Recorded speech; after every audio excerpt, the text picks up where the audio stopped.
Habíamos visto que San Francisco de Osuna fue un autor del siglo XV, alrededor de 1492. Era franciscano y escribió la obra Tercer Abecedario Espiritual. Habíamos comentado que se llama así porque en cada capítulo le asigna una letra, comienza con una palabra que comienza con esa letra y luego empieza todo lo que se puede entender de esa palabra, ¿no? Por ejemplo, la letra que va a trabajar es la E de espíritu y dice así: tres palabras principales contiene nuestra letra, según las cuales tenemos 3 puntos en la exposición de ella. La primera palabra dice que examines las cosas dudosas y peligrosas. La segunda, que tomes experiencia de unas cosas, que de día en día vayas más afinando y reduciendo a mayor perfección tus obras. Bueno, pues en realidad las letras le sirven solo de pretexto porque lo que quiere hablar es de algo interesante y es un tratado de la vida espiritual de la parte ascética hasta la parte mística. Es algo que no vamos a encontrar en los primeros padres de la iglesia porque eran temas más sueltos. Pero ya aquí en el siglo XV van a empezar a aparecer estos tratados más definidos, ¿no? Como los de San Juan de la Cruz. En estos tratados se va a ir haciendo clásica esta distinción entre la vía purgativa, iluminativa y unitiva, que son 3 estados de la vida espiritual. En todos ellos vamos a encontrar la idea como de una escalera, ya lo hemos visto, una subida, un camino, pero todos están de acuerdo en que para responder a la llamada de Dios es proponérselo y ponerse en camino. Este tercer abecedario lo leyó Santa Teresa de Jesús, que después se lo prohibieron, pero el texto le sirvió mucho porque en este texto descubrió algo que no había entendido antes, un sentido mucho más profundo del trato de la relación con Dios. Ahí San Francisco de Osuna dice que podríamos distinguir 2 teologías. Una primera manera de entender la teología, a la que él llama escudriñadora, pues sería como el conocimiento objetivo de Dios, ¿no? Usando argumentos, discursos, es un conocimiento más especulativo y teórico. Ciertamente es un conocimiento de Dios como suma verdad y también es un conocimiento de fe, pero al final de cuentas no conlleva una relación personal con Dios. Y por eso dice Francisco de Osuna que este es el tipo de conocimiento que también los demonios tienen, haciendo alusión a la carta de Santiago, que también los demonios creen y tiemblan. Escribe él: la primera teología enseña a Dios para que lo contemplemos ser suma verdad. Y esta de que hablamos, presuponiendo aquello que no duda, pasa a amarlo como sumo bien. La otra pertenece al entendimiento, que aún los demonios tienen harto alumbrado en la fe, pues que según está escrito en Santiago 2:19, creen y tiemblan. Mas esta pertenece a la voluntad enamorada del sumo bien, lo cual pertenece a los justos amadores de Dios. La otra teología, con la fe, perecerá cuando a la fe sucediere la visión, o sea, la visión de Dios como premio, mas esta teología se perfeccionará añadiendo amor, y ya no será escondida, mas a todos será manifiesta desde el pequeño hasta el mayor. Luego él ahonda un poco más en la teología mística por recogimiento. Dice: llámese también unión, profundidad. Llámese también en la escritura este ejercicio escondimiento, donde Dios se esconde en lo secreto del corazón del hombre. Llámese también esta manera de orar arte de amor. Llámese también esta manera de oración sabiduría. Llámese abstinencia, porque no solamente de los pecados se ha de abstener. Llámese también allegamiento, porque mediante este ejercicio se allega el verdadero Jacob a Dios. Llámese encendimiento, con que las teas de nuestros corazones se encienden con el amor del Señor, del cual dice él mismo en Lucas 12:49, fuego vine yo a poner a la tierra. Llámese recibimiento, con que nos adelantamos mediante ligero deseo y abrimos todo el corazón y lo desembarazamos para dar a Dios. Llámese también consentimiento, porque los que contradicen a Dios por otras vías, mediante ésta consienten en todo lo que quiere y vencen una contradicción y rebeldía que sienten en sí mismo contra Dios. Llámese también atraimiento, con que podemos atraer a Dios. También se llama prohijamiento, con que Esther, que es el ánima pobre, es prohijada, ¿no? Es decir, adoptada. De Mardoqueo, Esther 2:7, que es Cristo. Esta es como su forma de interpretar, ¿no?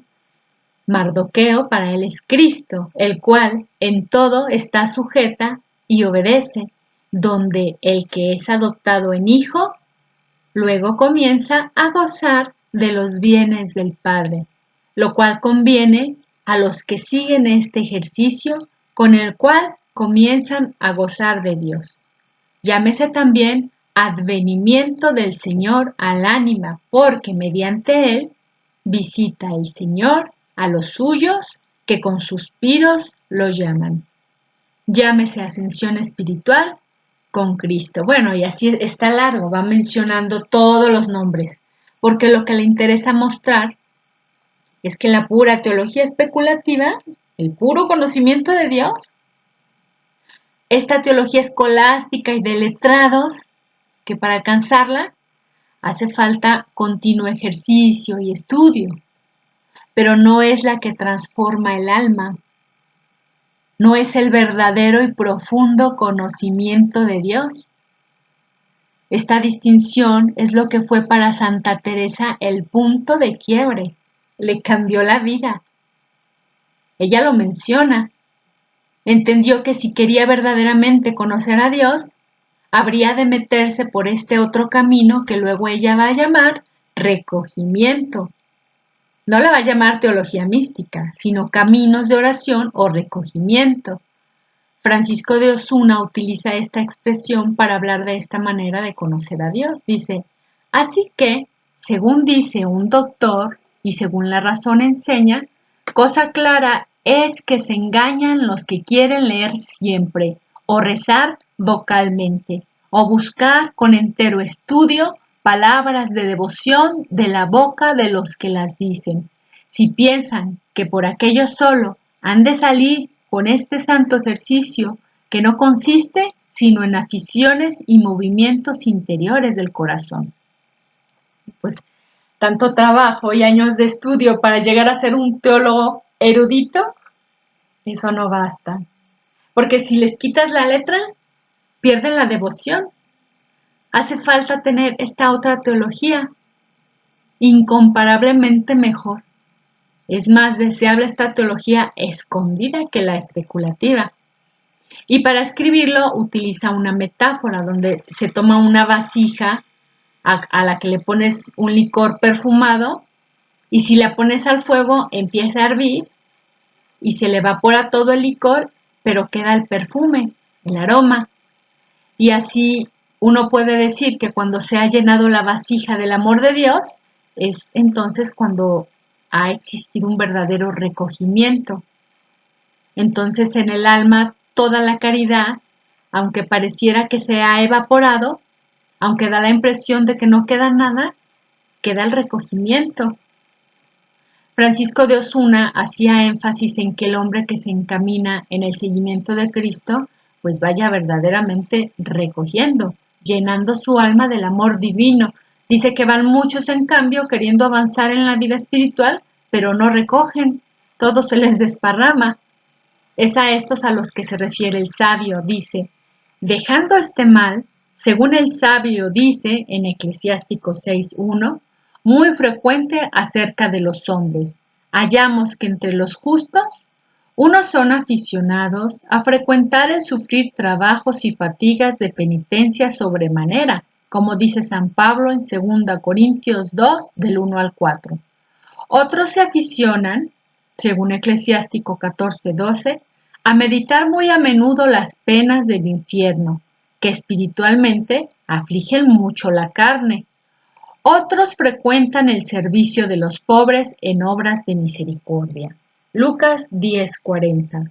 Otros tienen costumbre de visitar los tristes y afligidos. Segunda de Reyes 4:32. E ir en peregrinaciones a visitar también los santos lugares.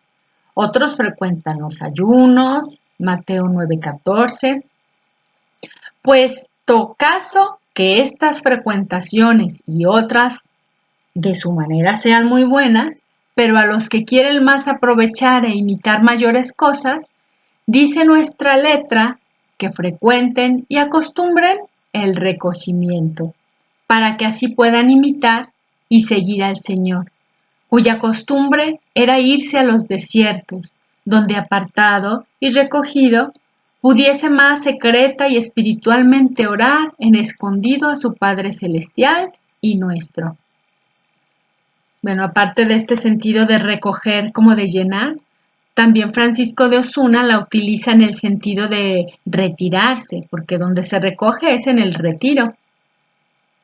Es largo este libro de Francisco de Osuna, pero vemos solo esto para darnos una idea de dónde va saliendo y cómo va desarrollándose este conocimiento de teología.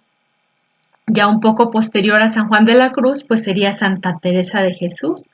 Tenemos el libro de la vida, por ejemplo, su vida, su conversión y experiencia de Dios.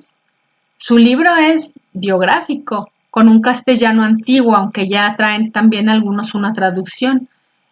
Ella tiene otra obra que se llama Camino de Perfección, que son las instrucciones que les da a sus monjas para ayudarlas en esta vida espiritual, ¿no? En esta vida precisamente de recogimiento.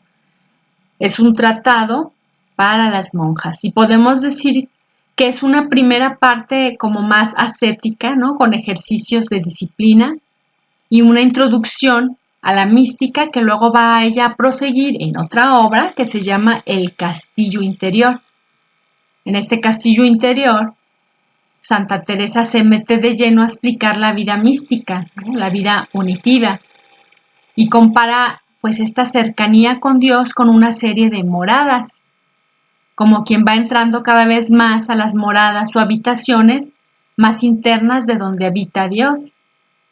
Es un tratadito más de teología mística. Luego otra obra que se llama Las Fundaciones y una pequeñita que tiene como condensada mucho de la doctrina anterior que lleva por título Conceptos del amor de Dios.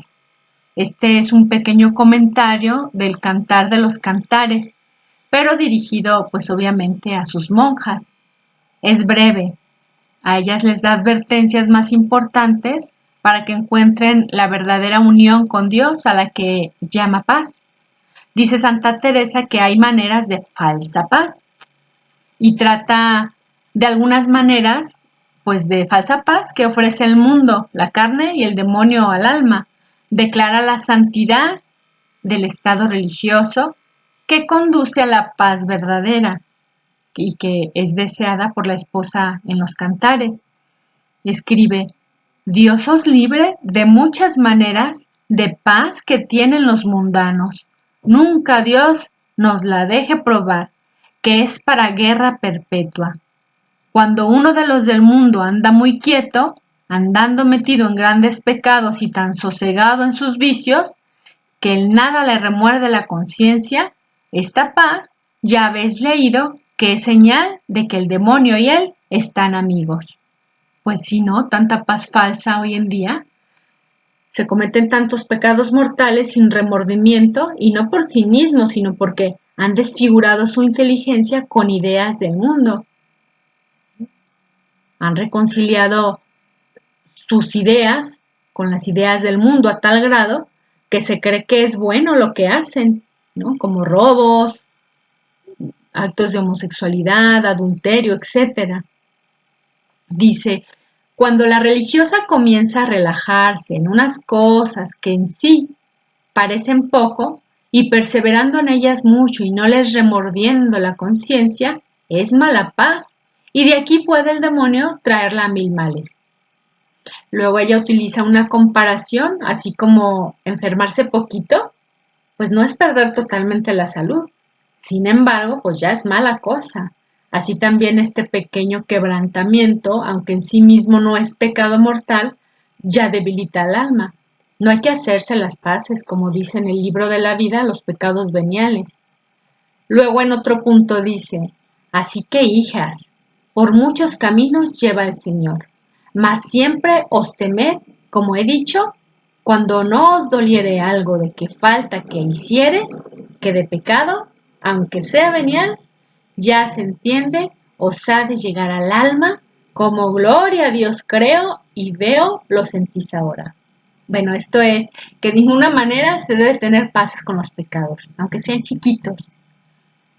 En otro punto dice también, entiéndanme las almas de las que fueren escrupulosas, que no hablo por alguna falta alguna vez o faltas, que no todas se pueden entender ni aun sentir siempre, sino con quien las hace muy ordinarias. Aquí lo que dice es que el escrúpulo estaría en ponerse neurótico por una falta, ¿no? En cambio, lo que ella dice es que pues no se debe hacer las paces con las faltas constantes, que le parecen nonadas, que ni le remuerden la conciencia ni procura enmendarse. Dice, de esta torno a decir que es peligrosa paz y que estéis advertidas de ella. Hay que evitar decir, así soy yo y no puedo cambiar. Eso es hacer las paces con las faltas veniales. Luego dice, después me ha parecido será bien deciros un poquito de la paz que da el mundo y que nos da nuestra misma sensualidad.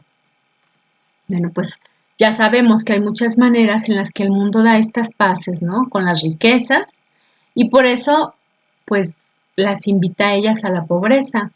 Habla de esa falta de paz que se da con cierta complacencia, por ejemplo, en la comida, ¿no? La paz que da el mundo en las honras. Luego, en el punto número 11 dice ella, de la paz que da el mundo en honras.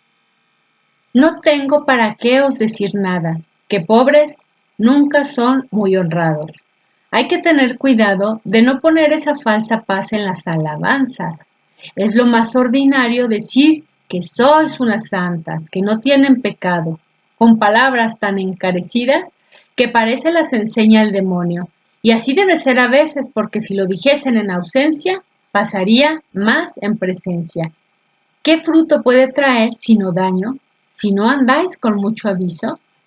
Por amor de Dios os pido que nunca os pacifiquéis en estas palabras, que poco a poco os podrían hacer daño, y creer que dicen verdad, o en pensar que ya es todo hecho y que lo habéis trabajado. Vosotras nunca dejéis pasar palabra, sin moveros guerra en vuestro interior. Y dice también que está la falsa paz y el daño que hay en hacerse muy amiga de los regalos. Se pacifica con ellos y así va haciendo recorridos de la falsa paz, que está, por ejemplo, en sentir gustos de la carne, como ya lo hemos visto en otros santos. Dice que el cuerpo engorda y el alma enflaquece. En el punto 15 dice, oh hijas, si supieseis el grande mal que aquí está encerrado, el cuerpo engorda, el alma enflaquece, que, si la viésemos, parece que vaya a expirar. En muchas partes veréis escrito el gran mal que hay por pacificarse en esto. O sea, que la carne se sosiega entre las cosas del mundo y crea algunos males. Y así es como habla de la falsa paz. San Juan de la Cruz pensaba lo mismo, pero lo expresaba con otras palabras. Por ejemplo, él hablaba de los gozos, si se acuerdan.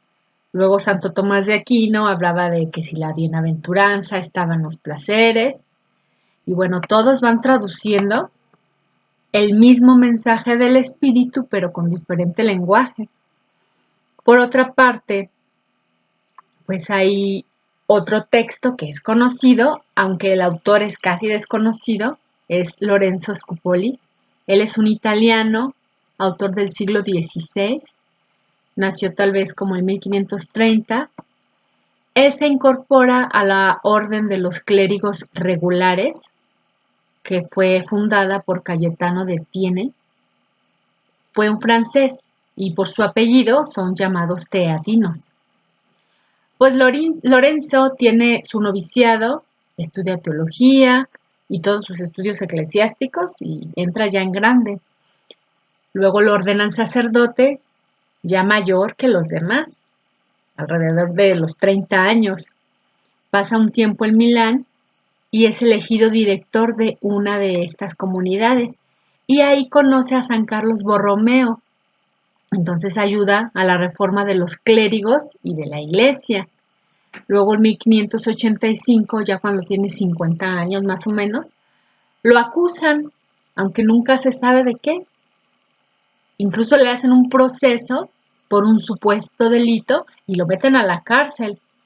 Y entonces pues lo suspenden del ministerio sacerdotal en espera de la sentencia. Y luego ya lo reducen al estado laical hasta su muerte en 1610. Nunca se resolvió el proceso, fue condenado, soportando con resignación y humildad esta pena, pero a pesar de eso, en esta especie como de arresto, pues fue adquiriendo fama de virtud y de santidad. Para la gente que lo trataba, pues fue modelo de penitencia. Y entonces, pues es en estas circunstancias que él escribe El combate espiritual.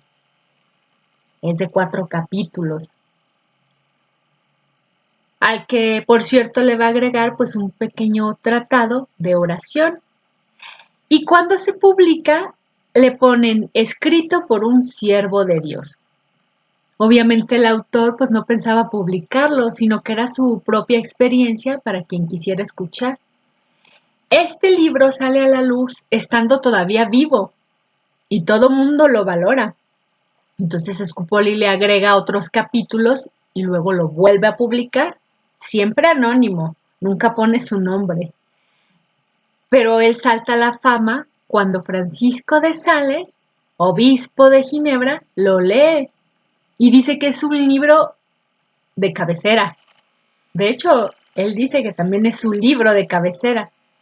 No sabemos si Francisco de Sales conoció a Lorenzo de Scupoli, pero de hecho en la vida devota que escribe San Francisco de Sales, encomienda a Filotea que no abandone jamás la lectura espiritual, que lea buenos libros espirituales. Y entonces le habla incluso de las cartas de San Jerónimo. El combate espiritual pues no es un tratado completo de la vida espiritual, pero sin embargo contiene como una síntesis de los dos grandes pilares de la parte ascética y la parte mística, y pues es un tratado de estas virtudes, cómo adquirirlas, y habla también sobre la oración. Sobre este libro que corrió tan buena fama, dice Lorenzo Scupoli, ¿en qué consiste la perfección cristiana? Y que para conseguirla es necesario luchar y esforzarse, y de 4 cosas que son necesarias para este combate. Si deseas, oh alma muy amada por Jesucristo, llegar al más alto grado de santidad y perfección cristiana y vivir en perpetua amistad con Dios nuestro Señor, la cual es la más alta y gloriosa empresa que puede emprenderse e imaginarse, lo que primero debes saber es en qué consiste la perfección cristiana, la verdadera vida espiritual. Muchas personas se han equivocado y han creído que la perfección cristiana y la santidad consisten en otras cosas que en realidad no lo son. Así, por ejemplo, hay quienes se imaginan que para llegar a la perfección o santidad basta con dedicarse a muchos ayunos y grandes penitencias. Otras personas, especialmente mujeres, creen que lo importante es dedicarse a muchas oraciones, a oír misas, a visitar templos y a leer muchas lecturas devocionales.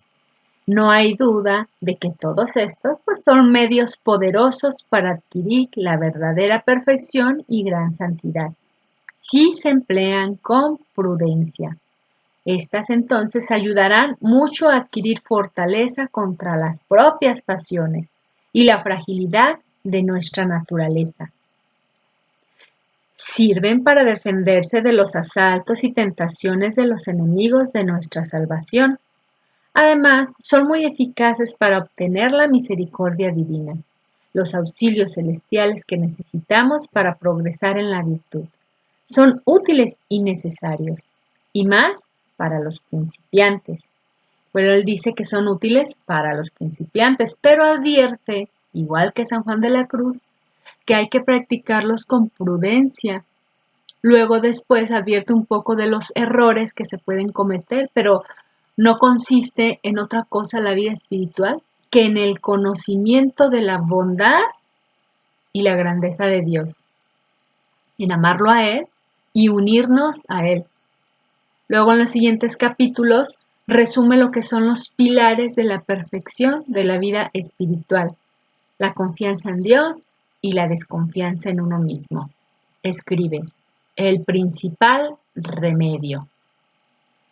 El principal remedio de los 4 que vamos a aconsejar es pensar y meditar hasta convencerse de que por las propias y solas fuerzas naturales no somos capaces de dedicarnos a obrar bien y a evitar el mal, ni de comportarnos de tal manera que merezcamos entrar en el reino de los cielos. En nuestra memoria deben estar siempre aquellas palabras de Jesús: sin mí nada podéis hacer. El segundo remedio es pedir con fervor y humildad, muy frecuentemente, a Dios la gracia de confiar en Él y desconfiar de nosotros mismos. Hay un tercer remedio para adquirir la desconfianza en sí mismo respecto a lograr conseguir por nuestra propia cuenta la santidad, y consiste en acostumbrarse poco a poco a no fiarse de las propias fuerzas para lograr mantener el alma sin pecado. Y el cuarto remedio consiste en que cuando caemos en alguna falta, reflexionemos acerca de cuán grande es nuestra debilidad e inclinación al mal, y pensemos que probablemente Dios permite las culpas y caídas para iluminarnos mejor acerca de la impresionante incapacidad que tenemos para conseguir por la propia cuenta la santificación, y aprendamos así a ser humildes y reconocer nuestras limitaciones y aceptar ser menospreciados por los demás. Bueno, aquí definitivamente lo que está dando a entender es la necesidad que tenemos de permanecer unidos a Dios. Después de hablar un poco más acerca de estos remedios de poner la confianza en Dios, él comienza a hablar del combate espiritual, que es precisamente en hacer crecer la confianza en Dios. Cómo se conoce y en qué consiste la desconfianza en uno mismo. ¿Cuáles serían los ejercicios paso a paso para crecer la confianza y anima al alma para adquirir las virtudes? Ya luego él va hablando de cómo adquirir también las virtudes y cómo combatir los impulsos de las pasiones, ¿no? Esos sentimientos que a veces no nos permiten hacer el bien que quisiéramos. Cómo combatir también los vicios de la carne, cómo combatir la negligencia o el modo, por ejemplo, de regular la lengua. Y habla también de lo que nos va quitando la paz, de lo que debemos hacer cuando somos heridos, por ejemplo. Dice que cuando se encuentra herido por haber caído en cualquier defecto o debilidad, sea por voluntad o no inquietarse, sino dirigirse rápidamente a Dios. Incluso San Francisco de Sales, en su libro de la Introducción a la vida devota, dice que la inquietud es puerta ancha del enemigo. Entonces, Hay que evitar la inquietud a toda costa y correr a Dios. Lorenzo escribe, un alma de elevadísima espiritualidad decía, vi que me rodeaba una gran cantidad de enemigos espirituales con toda clase de armas mortíferas y yo no tenía por dónde huir sin que me hirieran gravísimamente. Y entonces clamé al Señor y Él extendió su mano, me sacó de allí y me dijo, confía en mí y te liberaré. Entonces se trata de confiar en la misericordia de Dios. Esto le disgusta mucho al demonio porque lo que quiere es hacer caer en soberbia y que uno abandone el combate. Si después de caer se siente confusión, desánimo o inquietud, lo primero de nuestra parte es intentar recuperar la paz y la confianza. Y con estas armas hay que dirigirse nuevamente a Dios porque la inquietud produce tristeza. Él escribe, una causa engañosa.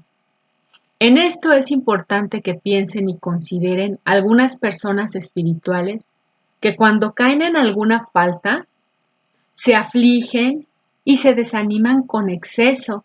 Muchas veces quieren más librarse de la inquietud y pena que su pecado les proporciona que por recuperar otra vez la plena amistad con Dios y buscan rápidamente al confesor, no tanto por tener contento a nuestro Señor, sino por recuperar la paz y tranquilidad de su espíritu.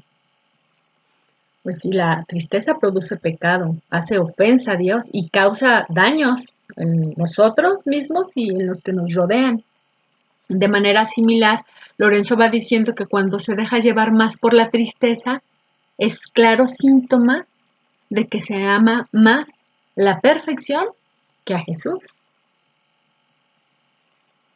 Debemos tener presente que Jesús es misericordia. Tenemos que tener esa confianza en que Él es misericordia. El modo de recuperar la paz, pues sería, según él, olvidar totalmente la caída y considerar la bondad de Dios, obviamente arrepintiéndose y con propósito de enmienda. Cuando habla del combate espiritual y de la virtud, utiliza, por ejemplo, la virtud de la paciencia y va diciendo cómo combatir, ¿no? Como un buen capitán que lleva un orden, examinar los pensamientos, los sentimientos, para que no se agarren de improviso, ¿no? Y habla de cómo combatir contra los vicios de la carne, de la lengua, etc. Luego habla de algunas advertencias para vencer las pasiones viciosas y adquirir nuevas virtudes. Primero, que para adquirir la virtud, pues dice que no se debe dejar convencer de preferir los ejercicios espirituales, porque el orden en la batalla y en el ejercicio debe ser como una auténtica guerra, ¿no? Hasta que no venzas a un enemigo, no te pases al otro. El segundo es que jamás establezca un límite de tiempo para adquirir una virtud, ¿no? Ni de horas, ni de días, ni de semanas, ni de años, sino siempre levantarse como un soldado novato y combatir siempre como si fuera la primera vez. En esto consiste también la humildad. El tercero es ser prudente y discreto en las virtudes que pueden causar daño al cuerpo, como aquellas dietas, ¿no? Que pueden desnutrir. Dice él, más trabajo puede hacer uno que conserva su salud, teniendo prudencia el no exagerar en las penitencias, que uno que pierde su salud exagerando en sus mortificaciones. El cuarto, pues, es que todo el pensamiento, deseo y corazón no piensen ni deseen que por vencer la pasión que combaten van a adquirir la virtud contraria. La quinta dice que se enemiga, sin excepción, de los apegos y comodidades. Bueno, es lo que piensa Lorenzo. El sexto es que sería bueno que antes de emprender el combate, hacer una confesión general, ¿no? Para asegurarse de que se está en la gracia de Dios. Las virtudes se deben ejercitar poco a poco, una detrás de otra, pero con solicitud continua. No se debe huir de las oportunidades para ejercitar la virtud. Por ejemplo, si se desea adquirir la virtud de la paciencia, dice él, alguien desea obtener la paciencia, no es que hoy se acueste siendo un cascarrabias y mañana se levanta poseyendo ya la paciencia del santo Job. No. Pretender eso sería querer cosechar manzanas de una mata de cebolla. Hubo un hombre que era tan colérico que llegó hasta matar a un enemigo. Y de ese individuo se cuenta que después de 40 años de intenso trabajo para obtener la paciencia, llegó a ser el hombre más manso y humilde de su tiempo. Su nombre fue Moisés, el libertador de Israel. Pero no fue paciente en una semana ni en un mes. Aquí se sigue cumpliendo lo que decía Jesús. Con su perseverancia se salvarán. Los que perseveren, esos serán los triunfadores. Mateo 24:13. Bueno, o sea que no está bien alejarse de las personas, de las acciones y de los pensamientos que te mueven a la impaciencia. Por eso, pues la mayoría de las veces no se debe evitar el trato con personas molestas, sino estar dispuesto a tolerarlas. Porque si se huye, pues nunca se va a fortalecer en la paciencia. En cada divorcio se pierde una oportunidad de ejercitar el amor, según él. Igualmente, los pensamientos molestos no se deben echar totalmente porque sirven para ejercitarse en la paciencia. Pero aclara, para que no haya confusiones de ideas, que si son cosas molestas que pueden poner en ocasión de pecado, pues entonces sí huir. Aquí el mensaje es tratar de aprovechar las ocasiones que permiten adquirir la virtud sin que haya ocasión de pecado. Ya más adelante, en el siguiente capítulo, nos vamos a encontrar con San Francisco de Sales. De hecho, es el último que vamos a mencionar, ¿no? Con un tratado que es el primer libro de vida espiritual que pues fue dirigido directamente a los laicos, porque aunque lo de Santa Teresa, San Juan y todos ellos que son consagrados han escrito exclusivamente para la vida monacal, también son iluminadores para los laicos, pero este escrito de Lorenzo pues está más dirigido a cualquiera. Entonces encontramos otra vez, ¿sí?, otra escala, pero ahora en San Francisco de Osuna. Definitivamente se trata de subir, ¿no? Hay que subir conscientemente. No es tan virtuoso hacer el bien sin querer queriendo, ¿no? Ni aún la teología especulativa nos hace palpar a Dios en lo profundo del alma, ya lo hemos visto. Ni siquiera tantos años de estudio. Ahí la respuesta de por qué tantos religiosos que sí son espirituales y otros que a pesar de su erudición pues serían como aquellos sabios a los que no se les revelan las cosas del reino. No por eso dejan de servir los estudios, ¿verdad? Pero hace falta el recogimiento, ya lo hemos visto. Es verdad que la ascesis ayuda a llegar a lo místico, pero si se dejan de hacer estas cosas por estar unido a Dios y hacerlo por un bien personal o una felicidad meramente terrenal, entonces se pierde el camino. Es necesario reconocer estos tres estados de la vida espiritual que hablan los santos, que sería la vía purgativa, iluminativa y la unitiva. Es necesario purificar el corazón, iluminarnos con el conocimiento del Evangelio, pero con el don de espíritu, para poder llegar a esa unión con Dios. Y todo esto se va a lograr únicamente a través del recogimiento. Hay que pedirle a Dios que nos dé la gracia de aprender a recogernos. Esa es la riqueza y ventaja de leer a los santos, de quienes pues muchos desconfían, ¿no?, y prefieren escritos más elevados que la sencillez del testimonio. A pesar de que a veces para muchos resulten como un tabú, pues Dios nos enseña también a través de de ellos.